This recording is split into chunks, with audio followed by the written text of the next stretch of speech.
Mesdames et messieurs, chères auditrices et chers auditeurs, bienvenue à la seconde séance de notre cours intitulé Histoire mondiale du Louvre. Comme je le disais en introduction, il ne s'agit pas, et ce n'est pas méthodologiquement souhaitable, de faire l'histoire mondiale du Louvre, mais bien davantage une histoire mondiale du Louvre et peut-être, pour être tout à fait honnête, simplement de donner quelques fragments, quelques éclairages qui pourraient contribuer à une histoire mondiale du Louvre.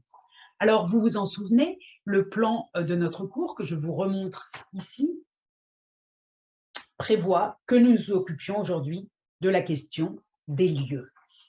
La semaine dernière, nous nous sommes approchés de notre objet depuis très loin, depuis l'espace, avec une caméra du début du film Wonder Woman qui arrivait près de la Terre, traversait les nuages, tombait à pic sur la ville de Paris, puis sur la cour Napoléon et sur la pyramide du Louvre. Et aujourd'hui, nous sommes à l'extérieur de l'institution, avec son architecture, et nous allons tenter d'en évaluer la part étrangère, entre guillemets, ce qui lie l'architecture du Louvre au monde, notamment par ses acteurs. Avant de commencer, je voudrais donner une indication bibliographique de toute première importance, puisqu'il s'agit d'une histoire du Louvre écrite, produite par l'institution elle-même. Je vous la montre ici, c'est un véritable monument en 3 volumes, publié il y a quelques années chez Fayard, sous la direction de Geneviève Bresque-Bautier. Vous voyez son titre ici, ouvrage auquel ont collaboré pratiquement toutes les conservatrices et les conservateurs du Louvre et d'autres autrices et auteurs, et qui donne une somme d'informations, une somme d'iconographie, une somme d'archives tout à fait considérable. C'est l'un des ouvrages les plus aboutis d'une institution muséale qui écrit sur elle-même. Et le travail que je me propose de faire avec vous, c'est de compléter parfois ou de confronter les informations contenues dans cet ouvrage remarquable avec des sources venues de l'extérieur, des sources qui regardent la chose parfois dans une autre perspective, sous un autre angle, pour tenter de faire une histoire relationnelle de l'institution, relationnelle au sens où le Louvre, par ses acteurs, par ses objets, par son architecture, par ses partis pris, par ses dynamiques, est lié à toutes sortes de régions du monde. Alors nous commençons comme toujours avec l'objet du jour, qui aujourd'hui n'est pas un objet, mais un monument que je vous montre ici. Certains et certaines d'entre vous l'auront peut-être reconnu, tant il est familier aux Parisiens. On le voit ici, ce monument, dans une perspective ascendante, très raide. Nous sommes pratiquement sous un cheval qui se cabre. Nous le voyons du dessous, nous voyons le pied de celui qui le monte, pied chaussé à l'antique, à la romaine, avec des sandales nouées sur le tibia. Nous voyons son genou, nous remontons jusqu'à ses hanches où flotte un tissu drapé dans un grand mouvement. Cet homme a une chevelure épaisse et bouclée, il tient un bâton dans la main, et pour ceux et celles d'entre vous qui le connaissent, il s'agit de Louis XIV, comme l'indique d'ailleurs son socle. Le socle porte cette indication, cette inscription gravée en lettres à sérif, Louis XIV, d'après G.L. Bernini, dit Le Bernin, 1598-1680, fond en plomb de 1988. Alors, si j'ai choisi cet objet, c'est parce que d'une part, il lie le XVIIe siècle et le XXe siècle, comme nous allons le faire dans le cours d'aujourd'hui. Il lie la Rome pontificale, où le Bernin a été l'un des grands acteurs de l'époque baroque, avec le Paris sous la Ve République de François Mitterrand, et il est au cœur du Louvre qui nous occupe. Il a une histoire, ce monument, qui, vous le verrez, sert de lien, crée un lien entre les différents aspects que nous allons évoquer aujourd'hui, et nous reviendrons à lui tout à la fin, de manière significative dans le film que j'évoquais tout à l'heure et que j'ai montré lors de la séance introductive. Le monument est absent. Il serait ici, pas tout à fait dans l'axe, on verra tout à la fin pourquoi. Mais engageons-nous donc dans la matière avec 3 volets de ce cours. Le premier est intitulé « Chronique d'un échec annoncé », point d'interrogation. Le second, de père en fils. Et le troisième, un Américain à Paris. Dans un ouvrage très important que j'ai consulté pour préparer ce cours, Jean Lacouture, qui a mené des entretiens avec les acteurs principaux du Grand Louvre dans les années 80, Jean Lacouture, dans cet ouvrage intitulé l'invention du Grand Louvre, que je vous montre ici,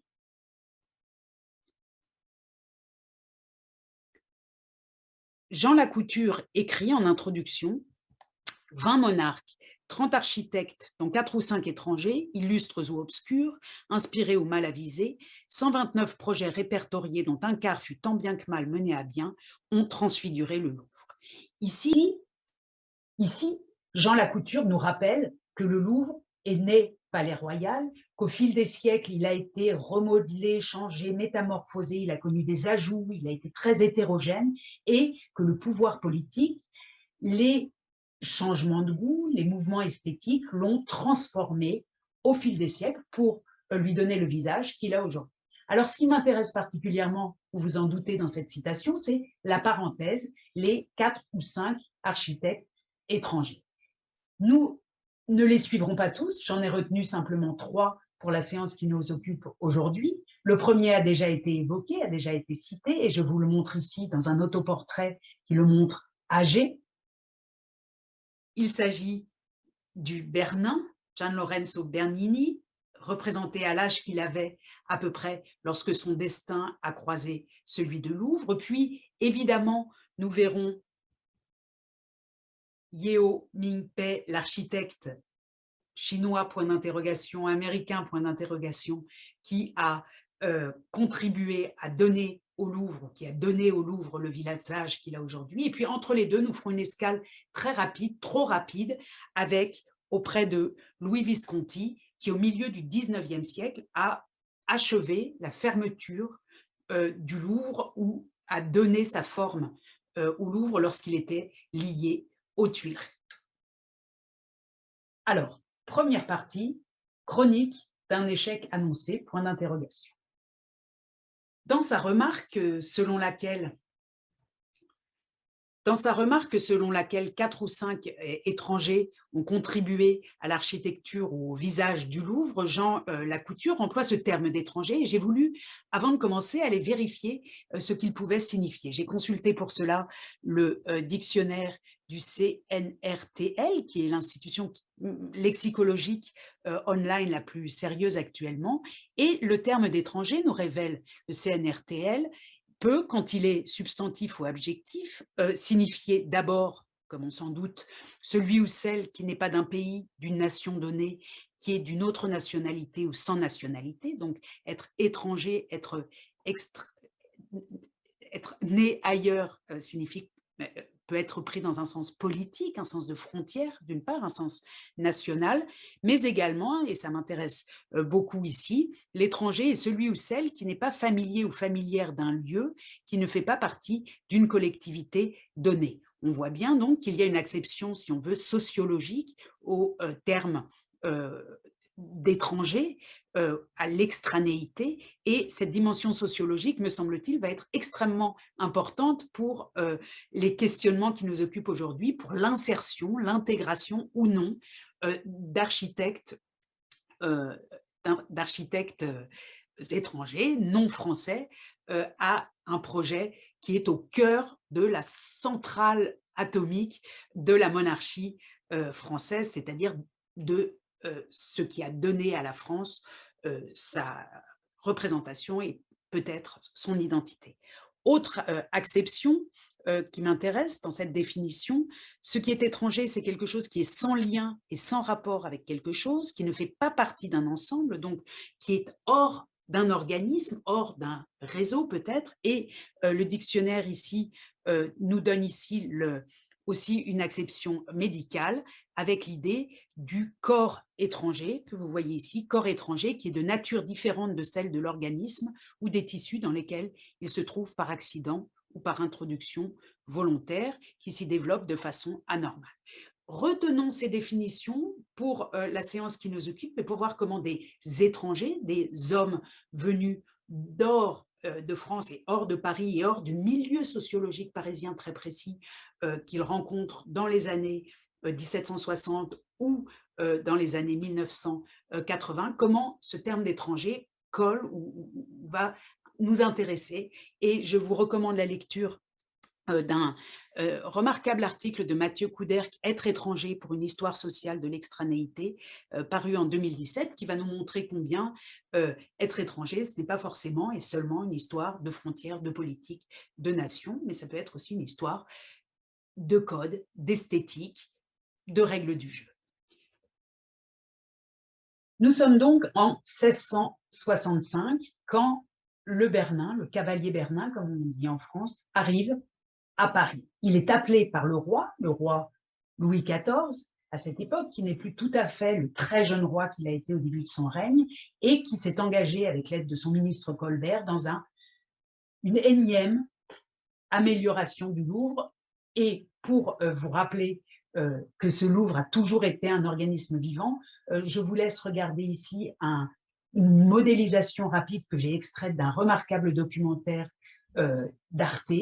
Je vous la laisse regarder, je l'ai mise en accéléré simplement pour vous rappeler les métamorphoses du Louvre et pour voir où on en est à peu près au moment qui nous occupe, au milieu du XVIIe siècle. On voit le donjon médiéval du Louvre dans ce qui deviendra la cour carrée, puis la destruction très symbolique de ce donjon quelques siècles plus tard, le remodèlement de la cour carrée, la construction de la petite galerie, son rez-de-chaussée, son premier étage, et puis enfin la grande galerie. On en est à peu près là au milieu du XVIIe siècle. On en est à peu près là au milieu du XVIIe siècle quand se pose la question de la cour carrée. Alors, le problème de cette cour carrée, c'est que depuis qu'un grand bras réunit cette tête du Louvre avec le palais des Tuileries qui a été construit plus tard, ce grand bras lie un grand palais avec une tête qui paraît au début du XVIIe siècle trop petite. Ici, sur cette carte de Mérian, où vous reconnaissez l'espace de la cour carrée, cette grande cour suggérée par la grande galerie, et on considère à cette époque-là que cette cour est trop petite. Je reviens donc à la modélisation en 3D qui nous montre comment l'espace de la cour carrée va être doublé en largeur et quadruplé en surface pour lui donner une proportion plus convenable et plus en lien avec celle des Tuileries. Je vous laisse regarder à nouveau.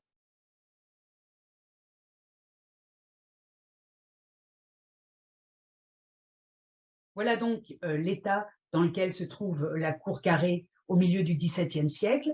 Elle a une façade, une aile qui montre vers l'ouest, une aile qui montre vers le nord, vers la rue de Rivoli, une aile qui montre vers le sud, le long de la Seine, et une aile encore ouverte, l'aile qui deviendra la colonnade du Louvre. Et pour cette aile-là se posent des questions, la question de savoir qui pourrait l'accomplir, qui pourrait la réaliser. Bien sûr, les architectes de la place, ceux qui ont déjà contribué aux Tuileries, qui ont contribué à ces ailes de la cour carrée, sont tout de suite extrêmement motivés, mais et notamment Levaux qui vient de jouer un rôle important pour les Tuileries, que je vous montre ici. Levaux, dont les compétences ne vont pas inspirer confiance à Colbert, le ministre des Arts, occupé, comme vous le savez, de traduire le pouvoir royal de Louis XIV en architecture. Il fait un grand effort ou un grand travail de traduction en architecture, en monument.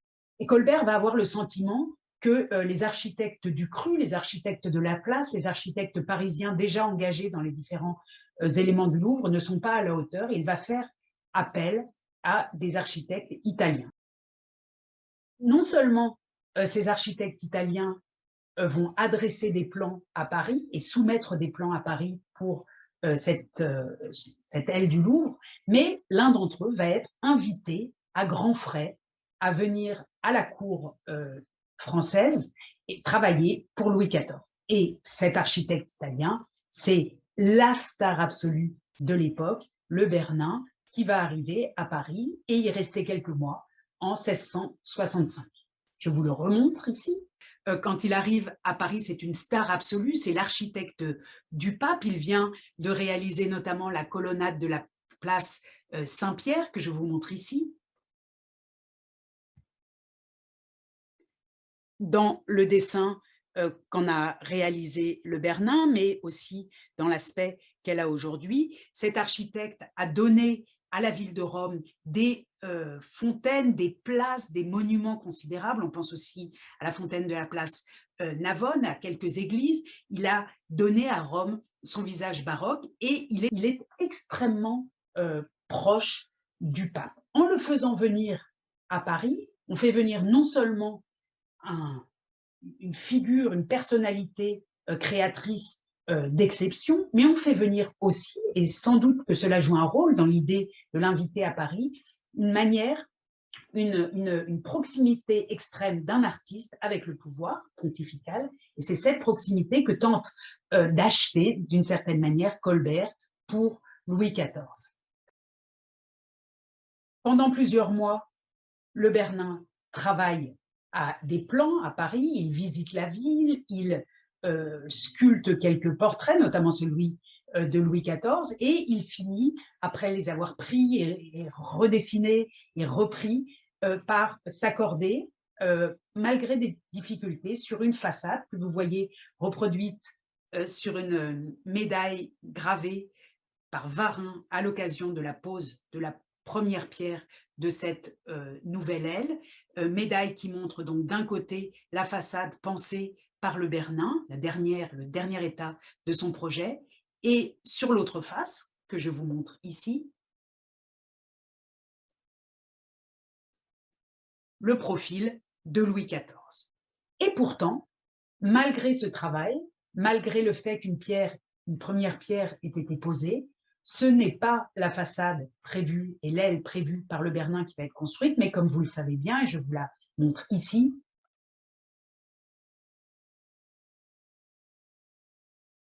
c'est une colonnade d'ordre tout à fait non baroque, classique, qui va être construite au fil de plusieurs décennies après le départ du Bernin par un collectif d'architectes parisiens, par le collectif ou par les architectes parisiens qui étaient là avant la venue du Bernin et qui restent après lui. On va revenir sur ce qui s'est passé pour expliquer cet échec. Car c'est un échec et la question se pose aussi dans l'historiographie italienne. Je vous montre ici, et j'ai travaillé avec cet ouvrage très important d'une collègue italienne qui s'interroge sur les raisons de l'échec du Bernin, perché Bernini ha fallito. Il s'agit de Daniela Del Pesco dans un ouvrage intitulé Bernini en France, Paul de Chanteloup et le journal de voyage du cavalier Bernin. Alors, ce journal de voyage est extrêmement important. Il est important pour l'historiographie française puisqu'il retrace certains éléments de la présence du Bernin à Paris, mais il est important pour l'historiographie mondiale, si on veut, pour les questions d'esthétique, les questions de pratique, de méthode architecturale au XVIIe siècle, et il a été traduit dans un très grand nombre de langues. Je vous montre ici les traductions allemandes, russes, espagnoles, anglaises et italiennes du voyage, qui est une source de toute première importance et que j'ai utilisée pour répondre à la question qui nous occupe, pourquoi cet Italien a-t-il échoué et surtout pourquoi cette star appelée de Rome à Paris a-t-elle pu échouer? Outre cette source italienne, j'ai voulu utiliser une source allemande qui éclaire l'ambiance parisienne, la sociologie, les réseaux, les phénomènes d'inclusion et d'exclusion qui se passent à Paris à ce moment-là autour de ce projet royal de toute première importance. C'est un texte du grand mathématicien Gottfried Wilhelm Leibniz, mathématicien allemand, qui, quelques années après l'échec du Bernin, a séjourné à Paris et a écrit un manuscrit publié beaucoup plus tard au XIXe siècle, que je vous montre sa publication ici. Manuscrit intitulé comme vous le voyez, manuscrit inédit de Leibniz, les plans de l'achèvement du Louvre et la pyramide triomphale de Perrault. Alors ce texte m'a particulièrement intéressé puisqu'il fait déjà, il évoque déjà une pyramide de Perrault, Claude Perrault, qui est l'un des contributeurs de la colonnade. On va y revenir dans un instant. Ce texte en langue allemande, nous donne des indications extrêmement intéressantes sur la manière dont le Bernin a été reçu par ses collègues français et dont il s'est positionné dans le champ français avec le background, comme on dirait, avec le CV, la biographie qui était déjà la sienne et qui était considérable. Alors, si on a en tête le concept d'étrangeté, d'extranéité, le fait d'être étranger, le texte de Chanteloup, qui rapporte rétrospectivement comment s'est passé le voyage du Bernin en France, est très intéressant. Ce texte, évidemment, est à prendre avec des pincettes. C'est un hybride entre ce qui a pu peut-être se passer réellement, ce qui a pu être dit réellement, et des intentions, celles de Chanteloup, de réhabiliter d'une certaine manière le Bernin, qui est parti en mauvais termes de Paris. Donc, ce texte est une sorte d'hybride que je signale dans l'image suivante en fusionnant le visage de Chanteloup et le visage du Bernin. Et ce texte nous donne des indications précieuses, d'abord sur la question de la langue. Première citation. Je suis allé le saluer, nous dit Chanteloup, et lui ai fait mon compliment en français. J'ai connu d'abord qu'il ne l'entendait point et lui ai dit en italien que je ne me hasarderais pas de lui faire des compliments en sa langue même. Donc, première difficulté, une difficulté pragmatique de langue, même si à Paris, dans ces années du milieu du XVIIe siècle, pour des raisons dynastiques notamment, l'élite parle italien. Néanmoins, on voit ici que ça crée un filtre, une distance. Deuxième difficulté, le Bernin ne respecte pas, ne veut pas ou ne peut pas ou ne connaît pas les étiquettes, les usages et ne les respecte pas. Chanteloup revient beaucoup dans son récit de voyage sur ces questions du Bernin couché, comme vous le voyez ici par exemple. Après dîner, M. Colbert est arrivé, le cavalier étant encore dans le lit, selon la coutume qu'ont les Italiens de s'y mettre après le repos. Il a voulu se lever brusquement, mais M. Colbert n'a pas voulu et lui a parlé à son lit. Ces problèmes d'étiquette, de coutume, de mœurs sont permanents et Chanteloup tente toujours de les excuser de manière nationale en expliquant que le Bernin n'y pouvait rien, les Italiens sont comme ça. Plus grave sont les moments où le Bernin manifeste sa désapprobation, son peu d'intérêt, son dégoût parfois pour la ville de Paris et pour son architecture, et notamment son architecture la plus prestigieuse, les Tuileries, qui viennent d'être réaménagées. Quand le roi lui demande, citation, comment il a trouvé les Tuileries, Chanteloup nous dit, il a dit encore donc le Bernin que le roi lui ayant demandé ce qui lui semblait du palais des Tuileries, il avait répondu che gli pareva una grande picciola cosa et a ajouté que c'était comme un grand escadron de petits enfants. Donc absolu franc-parler de cette star de l'architecture qui considère que les Tuileries, c'est minuscule, c'est rien, ça n'en vaut pas la peine, c'est une grande petite chose. La question de la taille, de la grandeur ou de la petitesse des choses est tout à fait cruciale dans ce texte et en général dans les projets que le Bernin propose à Paris. On pourrait multiplier les exemples. À la porte Saint-Antoine, par exemple, il considère que on dirait la porta d'un studiolo, une porte minuscule, alors qu'il s'agit d'une porte monumentale. Et plus généralement, sur Paris, un jour qu'on le mène à Meudon, Chanteloup écrit il nous a fait remarquer que de dessus cette hauteur de Meudon, où l'on était, on ne voyait à Paris qu'un amas de cheminées et que cela paraissait comme un peigne à carder. Il a ajouté que Rome a bien une autre apparence parce qu'on y voit Saint-Pierre en un endroit, le Campidoglio en un autre, Farnèse ailleurs, Monticaval, le palais de Saint-Marc, le Colisée, la Chancellerie, le palais des Colonnes et nombre d'autres semés çà et là qui avaient de la grandeur et une apparence fort, magnifique et superbe. Ici, c'est très clair, la comparaison se fait toujours avec Rome, et cette comparaison permanente entre Paris qu'il trouve, qui ne respire pas, qui a des proportions trop petites, qui n'a pas d'accent posé dans la ville, et Rome, à qui lui, le Bernin, a donné son visage baroque, est permanente, omniprésente. Il dénigre l'architecture et les architectes contemporains, ses contemporains, à Paris. Outre la façade ou l'aile orientale de la cour carrée et la façade pour laquelle il a été invité à venir à Paris, le Bernin est consulté sur ce qu'on pourrait faire dans le grand espace qui est entre les Tuileries et le Vieux Louvre. Dans ce grand espace, On va voir dans un instant ce qu'il propose. Je vous montre d'abord quelques-unes des esquisses qu'il a dessinées ou qu'il a fait dessiner par son assistant pour la façade du Louvre. Vous y reconnaîtrez un esprit baroque, mouvementé, mais vous verrez aussi qu'il a adapté son dessin selon les indications que lui donnait Colbert notamment, d'une part, et d'autre part, je vous montre ces esquisses parce qu'elles sont réparties dans le monde entier, les unes à Londres, d'autres à Paris, l'une même à Stockholm, et qu'une histoire mondiale d'une institution comme le Louvre, c'est aussi une histoire de ses sources réparties dans le monde entier. Je les montre sans trop les commenter. La première est donc à Londres. Il s'agit d'un détail de la façade prévue à l'emplacement de l'actuelle colonnade. Le second dessin montre cette même façade, dans ce même esprit, tel qu'il est conservé dans un dessin conservé au musée du Louvre. Et la troisième façade est une autre version, qui est conservée au musée national de Stockholm.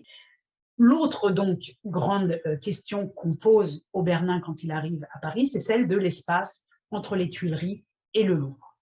Ici, il propose la chose suivante, selon les indications que nous donne Chanteloup. Monsieur Colbert l'avait prié de penser à quelque chose qui pût remplir le grand vide qui est dans cet espace, et la réponse du Bernin, c'est qu'il faudrait y faire un espèce d'amphithéâtre géant à l'imitation du Colisée et du théâtre de Marcellus, donc importer en quelque sorte l'Antiquité romaine et la mettre au XVIIe siècle au cœur de Paris. Ce serait un grand amphithéâtre dans lequel on pourrait placer jusqu'à 10 000 personnes de la noblesse, au milieu duquel il faudrait qu'il y ait un appartement pour quelques grands princes étrangers. Élément intéressant ici, le Louvre enchasserait un appartement fait pour accueillir l'étranger, les étrangers, les hôtes de marque, la diplomatie, peut-être pour impressionner ceux-ci en son cœur, en son corps. Et puis, le Bernin propose que dans cet espace géant, gigantesque, on installe 2 colonnes comme la Trajane et l'Antonine, et entre les deux, un piédestal où serait la statue du roi à cheval avec le mot de non plus ultra, allusion à celle d'Hercule, etc., etc. Ce n'est pas une architecture d'intrusion ou d'adaptation que le Bernin propose ici. Il propose de créer, de faire de gros accents puissants dans la ville. Alors, au plus tard, à ce moment-là, il s'attire la haine d'un grand nombre d'architectes parisiens, comme en témoigne Leibniz quelques années plus tard. Leibniz, ce que je cite ici. Quand il était à Paris, il méprisait tout ce qu'on lui montrait, il trouvait misérable tout ce que les Français avaient fait, et quand il voyait un tableau ou une statue d'un Italien ou antique, il s'y arrêtait. Cependant, messieurs Perrault étaient bien mortifiés de se voir ainsi rebutés. Alors, les messieurs Perrault, ce sont Claude Perrault, déjà évoqué, médecin principalement, mais également architecte, mais aussi et surtout son frère, Charles Perrault, le célèbre Perrault des Comtes de Perrault, qui était un fonctionnaire de la culture, comme on le dirait aujourd'hui, qui a beaucoup intrigué contre le Bernin pour placer notamment son frère. On y reviendra, et les propos que tient Leibniz sont des propos que lui a suggérés Charles Perrault, avec qu'il a rencontré. On voit un Charles Perrault qui non seulement fait un travail de lobby important contre le Bernin auprès du pouvoir en place, mais qui en plus contacte des multiplicateurs étrangers pour asseoir le rejet du Bernin. Je poursuis la lecture de la citation. Si on avait tout rasé, cela aurait dégoûté tout le monde et le roi même, et l'on aurait laissé là entièrement. Peut-être même que cela était un effet de la jalousie italienne, qui enviait à la France un bâtiment aussi prodigieux que le Louvre, car étant abattu, il aurait peut-être jamais été rebâti. Ici donc, une fois de plus, une lecture nationale, une lecture de rivalité nationale. On soupçonne, on suggère que le Bernin pourrait être dans une position de bataille, de lutte contre la France, contre l'art français, parce qu'il est supérieur, parce qu'il serait supérieur à l'art italien, et que donc un effet de jalousie en appellerait la destruction. Je vous montre un instant le visage de Charles Perrault, qui a donc mené le travail de mobbing, de lobby contre le Bernin, vous le voyez ici. Et lui aussi a composé des mémoires dans lesquelles il est très explicitement opposé à la construction de n'importe quoi, de tout au Louvre par le Bernin. Il écrit: «Il était fort bon sculpteur, quoiqu'il ait fait une statue équestre du roi fort misérable et si peu digne du prince qu'elle représentait, que le roi lui a fait mettre une tête antique, et il était médiocre architecte et s'estimait extrêmement de ce côté-là». Donc, bon sculpteur, mais ce qu'il sculpte n'est pas bon, et très médiocre architecte, même s'il fait beaucoup d'esbroufs. Ce type de discours va être répété beaucoup par Perrault, qui obtient, par le biais d'un mémoire qu'il écrit à Colbert, que finalement, malgré la pose de la première pierre et malgré des honoraires payés au Bernin, son projet ne soit pas réalisé. Je lis, en prévision de ce que je vais dire plus tard, un autre extrait des mémoires de Charles Perrault qui indique à propos des dessins fournis par le Bernin pour le Louvre la chose suivante, je le lis: «Comme le dessin du cavalier Bernin n'était pas très bien conçu et qu'il ne pouvait être exécuté qu'à la honte de la France, je fis un mémoire de quelques-unes des incongruités dont il était rempli.» Incongruité, c'est ce terme intéressant. En d'autres endroits, Charles Perrault parle de la bizarrerie des dessins italiens. On voit bien qu'on est dans le corps étranger, quelque chose qui ne marche pas, qui ne s'intègre pas à l'organisme préexistant du Louvre, qui était, comme je le dis, comme on l'a vu, un lieu encore extrêmement hétérogène à ce moment-là. Alors finalement, la colonnade ne sera pas édifiée selon les plans du Bernin, mais son passage à Paris et son discours sur la grandeur d'un roi qui doit s'exprimer en architecture, en proportion, en gestes puissants, ce discours va laisser des traces et en tout cas va laisser des projets de monuments à la gloire de Louis XIV, non seulement la statue équestre qu'on a vue au début et qu'on reverra à la fin de ce cours, mais d'autres projets dont certains ont été retrouvés et publiés, et d'autres n'existent pas sous forme visuelle. C'est pourquoi je voudrais vous lire simplement rapidement la description d'un de ces projets pour le Louvre par Claude Perrault, décrit par le mathématicien Leibniz en ces termes, je le cite: Monsieur Perrault le médecin est aussi auteur du dessin de l'arc triomphal. Il en avait fait plusieurs, on en choisit celui qui coûta le moins. Il avait proposé une belle pyramide, toute massive, percée par-dedans d'un escalier étroit qui tourne en vis jusqu'en haut. Il y aura en haut un globe de cuivre de 3 toises de diamètre, tout massif. La hauteur sera 2 fois celle de la tour de Notre-Dame. Il me montra des devises pour les 4 faces qui représenteront les 4 parties du monde.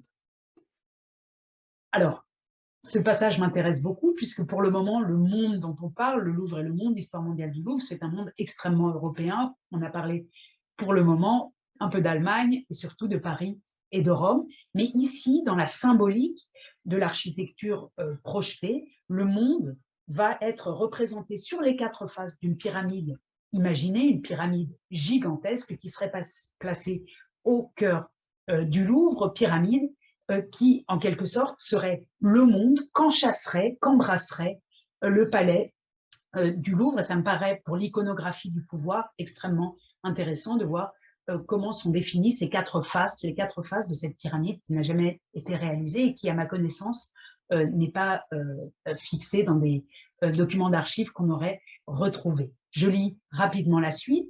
Les 4 faces qui représenteront les 4 parties du monde, donc un aigle regardant le soleil avec ces mots « Me sustinet unus » pour l'Europe, pour signifier l'empereur seul capable de regarder ce soleil. Cela aussi est honorable à l'empereur qu'au roi. Asie représentée par un phénix qui signifie l'Empire ottoman avec ce mot « Me suspicit unum ». Afrique par un éléphant qui salue le soleil.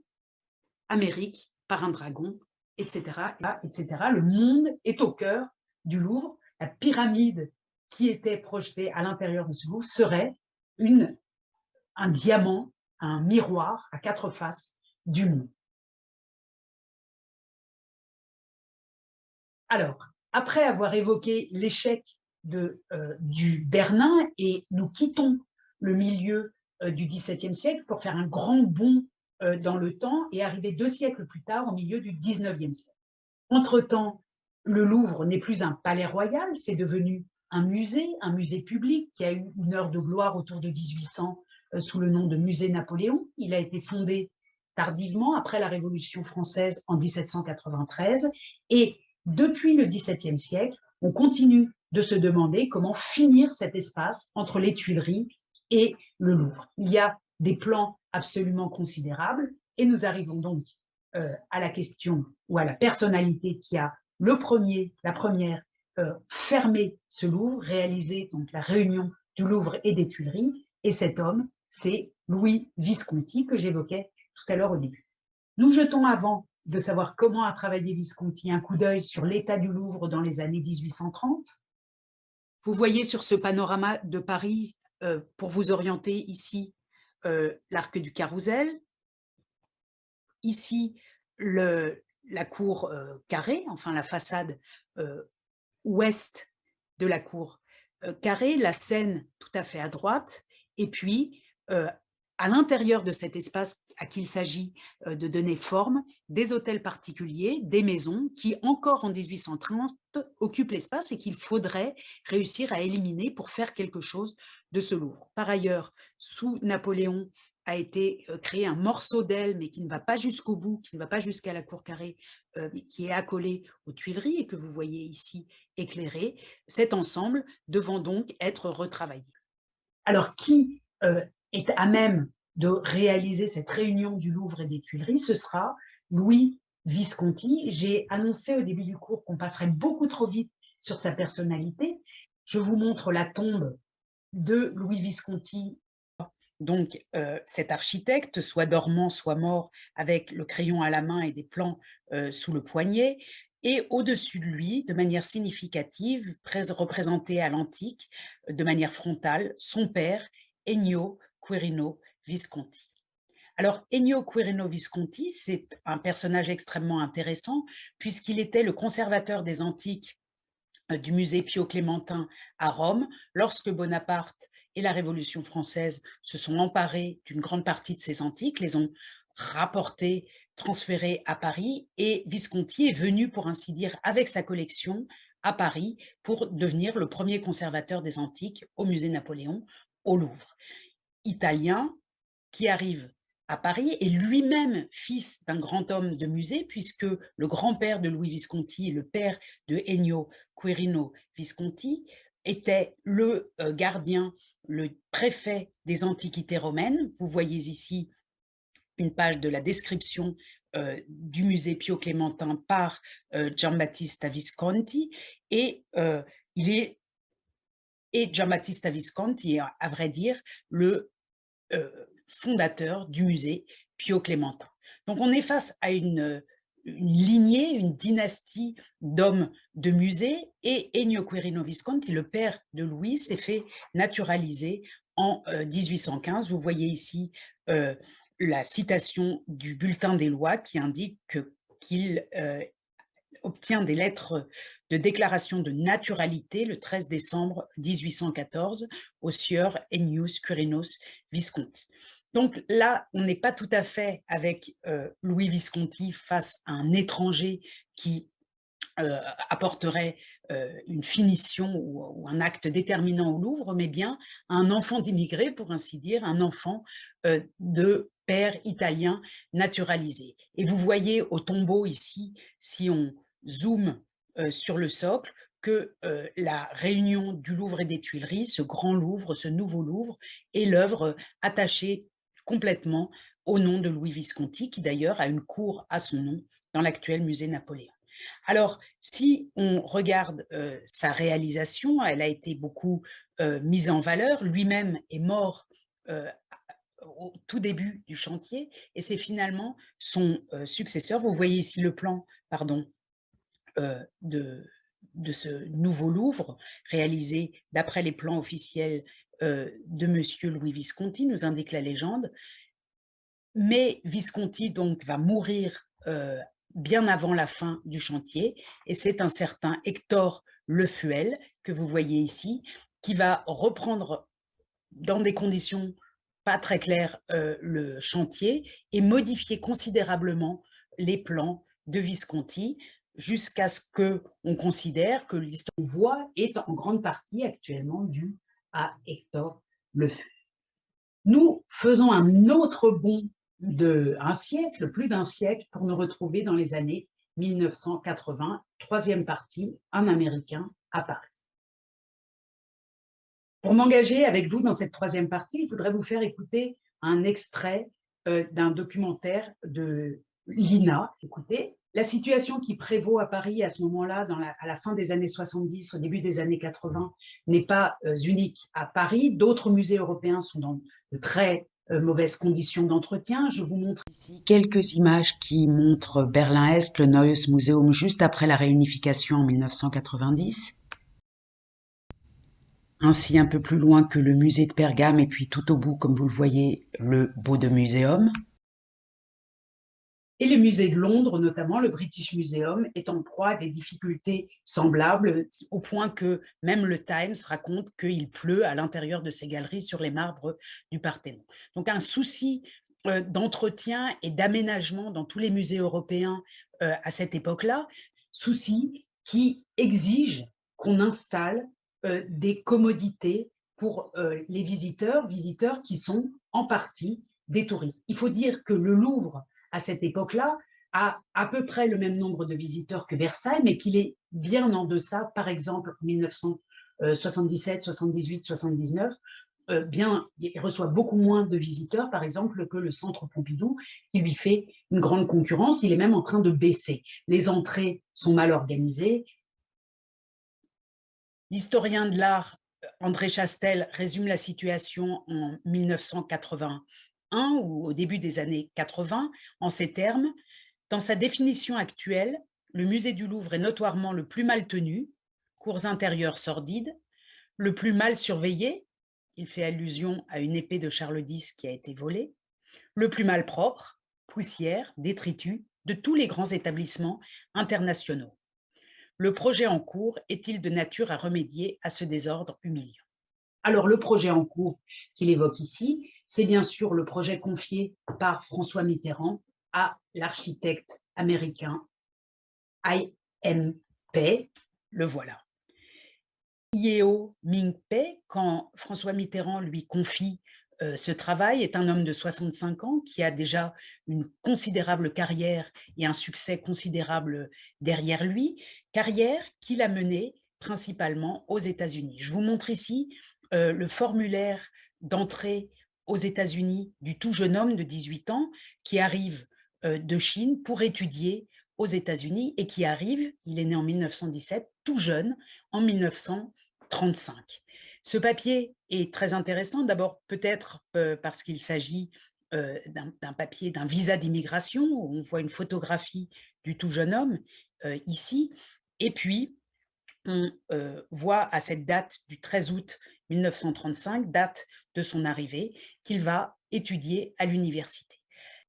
Quand il arrive en 1935, voulant être architecte, probablement, il s'intéresse déjà aux questions de design, d'architecture. Quand il arrive de Chine, qui est un pays encore sous emprise coloniale européenne, il arrive à un moment où, parallèlement, arrivent notamment d'Allemagne beaucoup d'architectes poursuivis par le régime nazi à partir du milieu des années 30, fin des années 30. Je vous montre ici notamment un télégramme reçu par le directeur, le fondateur du Bauhaus, Walter Gropius. Je vous montre ici notamment un télégramme reçu par le directeur, le fondateur du Bauhaus, Walter Gropius, qui est accueilli pour sa part également dans les années 35, 36, 37, au même moment où arrive Pei.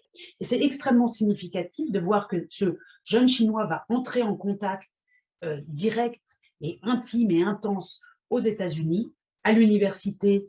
Vous voyez ici à gauche un papier qui certifie qu'il a étudié au MIT et à droite, un papier qui indique qu'il a étudié et même enseigné à Harvard. Alors, ce qui est extrêmement intéressant, c'est que Harvard, à ce moment-là, c'est le lieu où le Bauhaus en exil a installé ses professeurs, et notamment Walter Gropius, qui devient le professeur du jeune Pei aux États-Unis. Alors, c'est un jeune Chinois qui arrive à 18 ans, mais qui évidemment est pris dans un mouvement américain des années 30 et en contact avec l'Europe, avec la pointe de ce que l'architecture d'avant-garde proposait en Europe, le Bauhaus, et Pei va vraiment s'imprégner de l'enseignement du Bauhaus, va devenir très ami avec plusieurs de ses représentants. Et d'ailleurs, je vous montre ici une photo où Pei a posé pour la presse. Il est toujours proche, ou il n'hésite pas à donner des signes de son appartenance esthétique à ce mouvement international, mais d'origine allemande. Peut-être simplement pour visualiser les choses, je vous montre ici une des réalisations les plus récentes de Pei. C'est l'annexe et les salles d'exposition et l'entrée du musée historique allemand à Berlin, donc qu'on appelle à Berlin le Pei-Bau. Et si on le confronte ou si on les met à côté d'une affiche du Bauhaus, on voit combien la proximité, le vocabulaire des formes est proche. En quelque sorte, en tirant un peu le trait, on pourrait dire que Pei est un architecte du Bauhaus. En tout cas, il a été formé par les représentants du Bauhaus en exil aux États-Unis. Si on se penche sur la biographie intellectuelle, sur la biographie esthétique de Pei, on est frappé de voir que son premier travail universitaire, son diplôme de fin d'études, était déjà consacré à un musée qu'il imagine pour Shanghai, un musée qui lui pose la question, où il essaye de résoudre la question du lien entre local et global, entre chinois et international. Je vous montre deux feuilles de ce projet.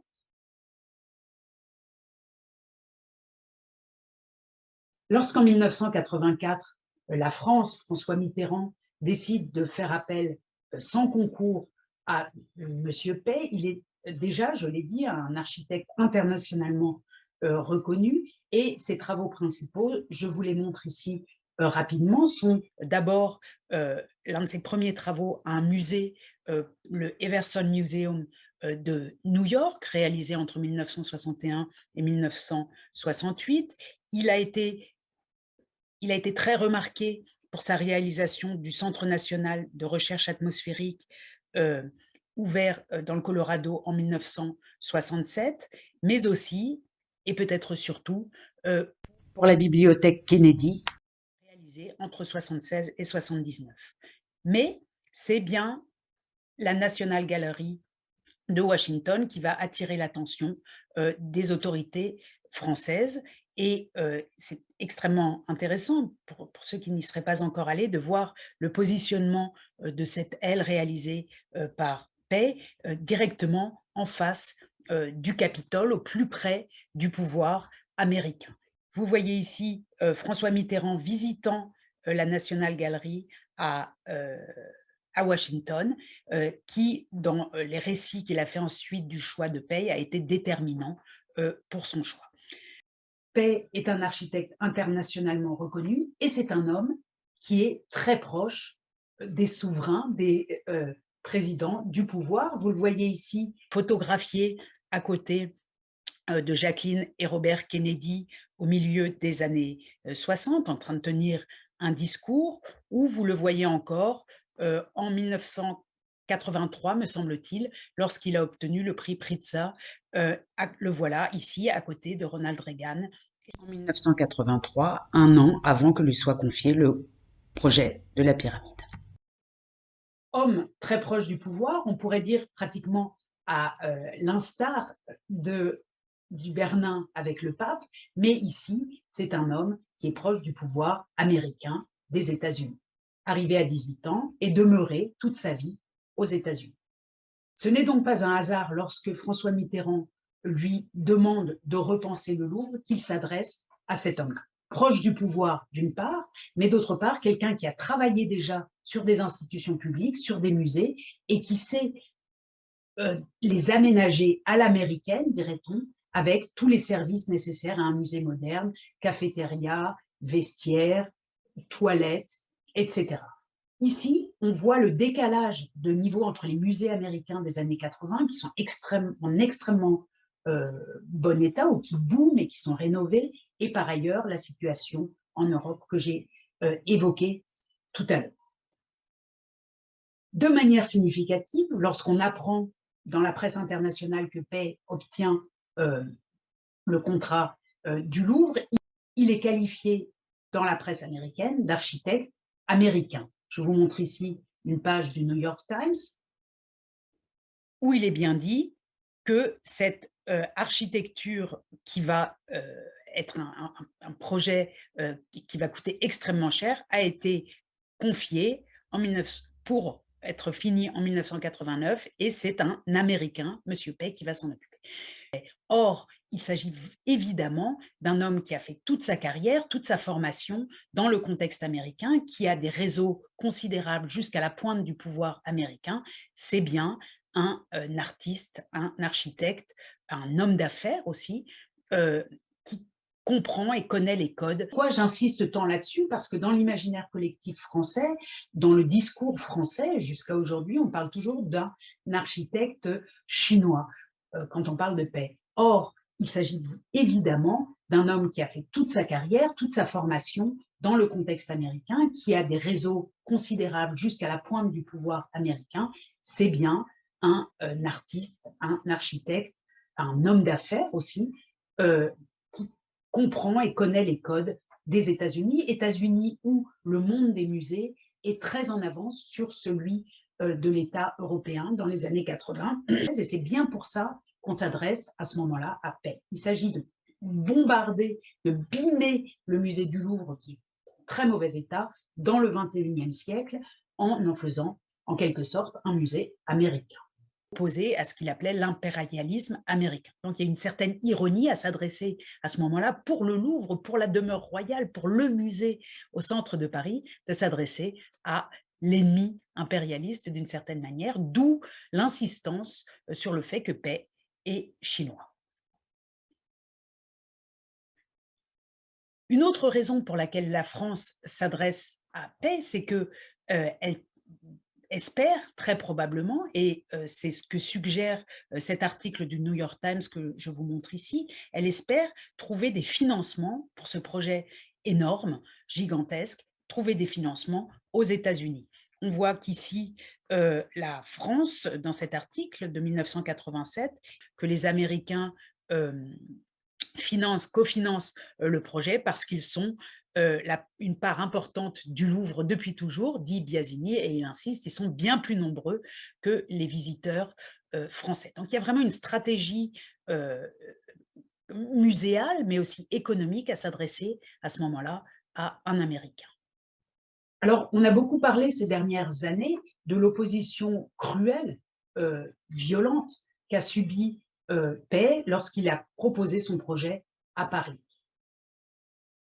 Il a subi une opposition violente, une opposition dans la presse, notamment dans Le Figaro et dans François, mais aussi une opposition institutionnelle lors d'une réunion souvent citée de la Commission des monuments et des sites à laquelle participaient des architectes, des gens de patrimoine, des professeurs d'université, qui a été décrite ainsi a posteriori, et je vous montre quelques extraits du livre que je citais précédemment sur l'invention du Grand Louvre. Vous voyez ici quelques-uns des membres de cette commission qui comportait une femme, les noms sont bien connus, et lorsque Émile Biasini et Pei ont présenté le projet, voilà ce qui se passe, d'après les souvenirs d'Émile Biasini. La salle du sous-sol était pleine quand I.M. Pei fit éteindre la lumière pour présenter son projet avec des vidéos. Ce fut immédiatement le charivari, un énorme chahut comme dans une classe de potage turbulent quand l'électricité tombe subitement en panne. On en était presque aux boules puantes. L'interprète que j'avais engagé en est resté bouche bée, incapable d'articuler un mot, puis de retenir ses larmes. Un courageux interprète anonyme s'efforça alors d'assurer au milieu des ricanements une traduction de la présentation, devenue nécessairement sommaire, du projet. Pei s'efforça de poursuivre la présentation de ces images, mais il était abasourdi. Jamais il n'avait connu pareil accueil. Que n'a-t-on entendu? Petit chinois, donnant la leçon aux architectes français. On n'est pas chez Disney. Monument funéraire, massacre du Louvre. Les sauvages sont là, laissons les Chinois en Chine. Erreur scandaleuse et prétentieuse. J'ai la charité de ne pas citer les noms des principaux intervenants dont je revois les silhouettes gesticulantes, écrit Émile Biasini, et Pei commente lui aussi dans le même volume l'effet qu'a produit cet acte de racisme à son encontre, ces remarques racistes. Il explique que ne parlant pas le français, il ne les a pas comprises, mais qu'il a été terrorisé par l'accueil qui lui a été fait ou par l'attitude des fonctionnaires de la culture français qui l'accueillaient. Finalement, la situation a été sauvée par un grand nombre d'alliés qu'il a eu à Paris, mais ici, on revoit se jouer en quelque sorte ce qui s'était joué d'une autre manière, bien sûr, plusieurs siècles avant, autour du Bernin, c'est-à-dire une opposition de gens moyens, médiocres, qui vont utiliser tous les outils, et ici aussi chauvins et racistes, pour discréditer le travail d'une grande personnalité. Non seulement les institutions se sont opposées violemment au projet de paix, mais également la presse, et je vous renvoie à un article remarquable qui montre aussi les retournements de la presse, un article paru dans l'Architecture d'aujourd'hui, en 1989 sous la plume de François Chalin. Alors, on évoquait tout à l'heure dans le texte de Charles Perrault, dans les mémoires de Charles Perrault, le terme d'incongruité qu'il reprochait à l'architecte italien Bernini. Ici, on retrouve ce terme d'incongruité dans la presse. Je vous montre un article souvent cité de François, le premier article hostile au projet de paix, qui indique « Le nouveau Louvre fait déjà scandale, la commission des monuments juge le projet incongru ». Donc on est vraiment dans la même logique de rejet d'un petit milieu parisien qui ne peut pas s'ouvrir à un autre discours, à d'autres réseaux, à d'autres manières de faire, à une autre esthétique que la sienne. On retrouve en effet ensuite la métaphore du corps étranger, métaphore double qui s'adresse d'abord à l'étranger qui est l'architecte qui va mener ce projet, mais aussi qui s'adresse à la forme qu'il entend implanter dans le Louvre, dont on a vu que c'est une forme qui avait déjà été proposée, la pyramide, au XVIIe siècle. Alors cette pyramide, ce n'est qu'un élément pratiquement secondaire dans un ensemble bien plus vaste qui consiste à réaménager complètement les entrées du Louvre, à donner une entrée commune et les espaces pour installer toutes les coulisses d'un musée, c'est le terme qui a été utilisé à l'époque, en plus des salles d'exposition. Et c'est tout cet ensemble-là qui va faire le succès du Louvre, dont le nombre de visiteurs après l'inauguration de la pyramide, à la fin des années 80, va faire un bond considérable jusqu'à être aujourd'hui le musée le plus visité du monde, le plus visité parce qu'il a l'infrastructure que lui a donnée Paix à la fin des années 80, infrastructure qui avait été importée des modèles américains. Alors, outre le débat sur la personne, ses propos racistes, ses rejets de l'architecte Paix, on trouve dans la presse internationale d'autres discussions qui sont intéressantes à observer. D'abord, des discussions qui font simplement part et qui rendent compte des débats parisiens et qui posent la question, comme ici le New York Times, de la congruité ou de l'incongruité de la forme proposée par Paix, qui évidemment ne s'adapte pas à l'environnement, mais qui vient le confronter. Hein, l'architecture de Le Fuel n'est pas reprise d'une certaine manière nostalgique ou inventive par Paix. Il propose vraiment quelque chose de totalement différent. Et on repense au texte de Gropius sur le rapport entre modernité et tradition, d'ailleurs. Outre le débat sur la forme, se joue un débat sur le courage institutionnel, d'une certaine manière. Et j'ai pris plaisir à retrouver un texte d'Italo Calvino, du grand écrivain italien dans la Repubblica, qui commente les débats autour de la pyramide du Louvre en termes de peur, d'inquiétude, de peur d'oser trop, de trop faire. Et c'est peut-être là aussi un lien vers le XVIIe siècle. On a l'impression que quand Bernini a été renvoyé chez lui, c'est peut-être parce que finalement le roi et Colbert avaient eu peur d'aller trop loin. Et ici, cette peur est thématisée par Italo Calvino. Je vous montre son article ici, ou un extrait de l'article.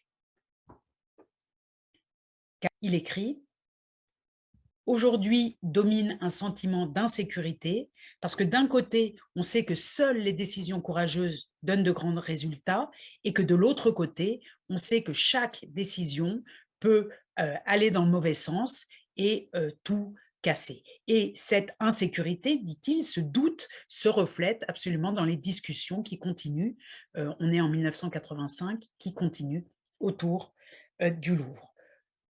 Troisième élément de discussion qui me paraît intéressant, il se trouve beaucoup dans la presse britannique. Vous savez que le prince Charles est féru d'architecture. Et on voit notamment dans The Times en 89, au moment de l'inauguration de la pyramide, un article qui reproche à l'Angleterre de ne pas avoir le courage de formes nouvelles, mais de prôner plutôt le post-classicisme, c'est-à-dire une imitation de l'ancien qui donne un résultat pastiche, nous indique ici l'auteur, et on voit bien ce qu'il veut dire à propos de paix, qui fait exactement le contraire d'un pastiche. Quand on compare la pyramide qui est évoquée donc dans cet article à la nouvelle aile que vous voyez ici de la National Gallery à Londres, inaugurée en 1991, qui reprend, qui cite l'architecture de temple de la National Gallery que vous voyez tout à fait à droite dans son bâtiment original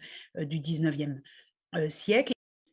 Dernier élément souligné beaucoup par la presse étrangère, c'est la manière dont Mitterrand, ici, se met en scène son propre pouvoir. Vous voyez dans cet article du Spiegel qu'il est indiqué que ces bâtiments et d'autres sont un message à l'univers. Il s'agit selon eux pour Mitterrand d'asseoir son pouvoir, de manifester son pouvoir, de le rendre visible, comme le roi Soleil avait pu le faire au XVIIe siècle. Et ce jeu de pouvoir avec l'architecture inquiète notamment les Allemands. Et elle est souvent reprise sous forme ironique, sous forme amusée dans les dessins de caricature. Je vous montre ici simplement pour l'avoir montré le sphinx François Mitterrand près de sa pyramide. Donc les discussions portent moins sur la symbolique de la pyramide. On n'imagine pas que comme dans le cas du XVIIe siècle, que les quatre faces du monde sont représentées ici. On évoque bien davantage le fait qu'il s'agit d'un architecte étranger et que pour le Louvre, certains attendraient à ce que l'architecte soit français.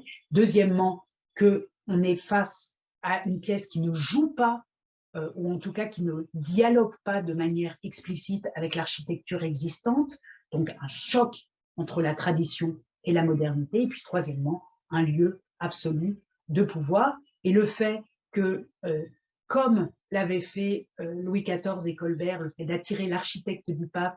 Ici, on voit bien que Mitterrand attire l'architecte de Kennedy et de Reagan. Ces jeux de pouvoir autour de l'architecture sont absolument évidents et liés à la personne de paix.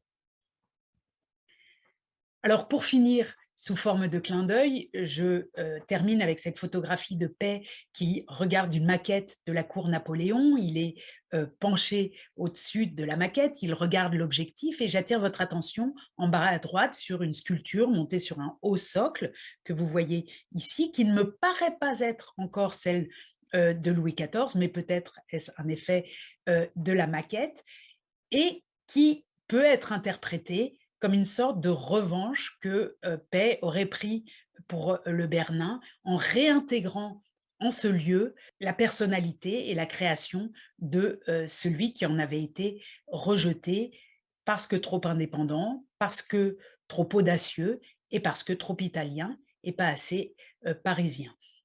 De manière significative, cette statue réalisée par le Bernin avait été complètement remodelée au moment de sa livraison et elle n'a jamais été exposée à l'endroit pour lequel elle était prévue, mais à Versailles, où il en existe encore aujourd'hui une copie. Je vous montre un dessin de l'original du Bernin ici et la copie au fin fond du parc de Versailles, et je vous remercie de votre attention. Tout en vous donnant rendez-vous la prochaine fois pour une séance intitulée Regard au pluriel.